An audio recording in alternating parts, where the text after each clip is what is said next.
search of the grounds and the hotel buildings, the manager declared to his staff that the place was safe, and it was a problem now for the police. In fact, he didn't think it would be wise to mention the escape to his guests at all. As far as he was concerned, the problem was over. But for Vientiane, it had barely started. Tomb, sweet tomb. The sun baked everything in the new suburb.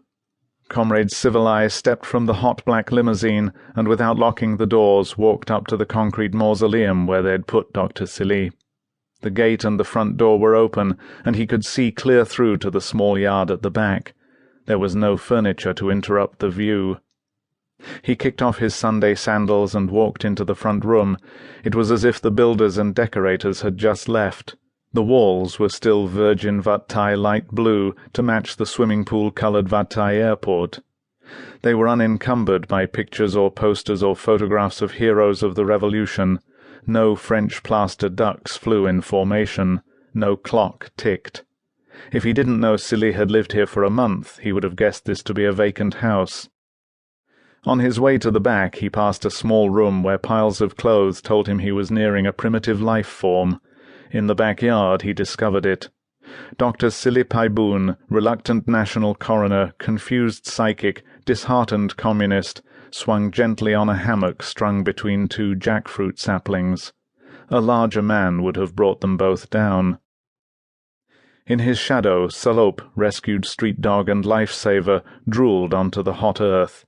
He looked up with one eye, decided Civileye was too old and bald to be a threat, and returned to his dream. A month earlier the yard had been dirt and debris. Today it was a jungle. Silly had gone to great pains to recreate the environment in which he'd spent the latter 40 of his 72 years. For the past 4 weekends, he and his trusted morgue colleagues had set off into the outer suburbs and denuded them unashamedly. They'd transported a variety of trees and shrubs back to this humble bunker, the party's thanks for his services. "I do hope I'm not disturbing you," Civileye said, knowing full well how disturbing he was being. Silly's eerie green eyes opened slowly to see his best friend leaning over him. "Ah, boy. Just put the iced lime juice on the table there and get back to the servants' quarters post-haste." Civileye was 2 days older than the doctor. Both born in the year of the rabbit, they showed its characteristic industry and guile. Yet neither had exhibited its lustiness. They'd married their first loves and been totally faithful. They were of a rare breed of rabbit in Laos. "So this is how the bourgeois medical profession spends its Sundays. Shouldn't you be out digging ditches for the Republic?" He sat back on the wooden cot on the small veranda. "I'm a frail old man, brother. A day of physical labour could very well put me on the slab. I doubt I have a month left to live as it is. That's why your Politburo buddies should be searching high and low for a coroner to replace me now." There was nothing frail about Dr. Silly. He was so far from the black archers of death he wouldn't be hearing their arrows thumping into the dry earth for many years to come.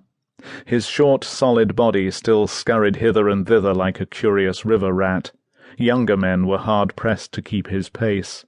His mind, resplendent with its newly honed skills, had become even keener of late. He'd always been a logical man, but in the last 5 months he'd acquired the type of knowledge that isn't given out in universities. For reasons he was still trying to fathom, he'd been delegated Laos's honorary consul to the spirit world. This new posting proved ideally suited to his job as the head and only coroner of the Lao People's Democratic Republic. He still hadn't been able to control the visits from his spirit clients, or find a way to ask specific questions of them, but they came to him regularly with clues. What he lacked in experience, he'd only been a coroner for a year, he could often make up for by communing with the dead. His 3-dimensional mind had acquired a 4th dimension. "You know, we could never replace you, little brother. You're a legend," Civileye replied. "A legend?" Silly slid up the hammock to a sitting position. "Isn't a legend something that's long-winded and not widely believed?" "You've got it. Hot, isn't it? Damned hot." This was the hot season anthem that could be heard ad infinitum around the capital. It had been a particularly hot year so far, so it got even more repetition.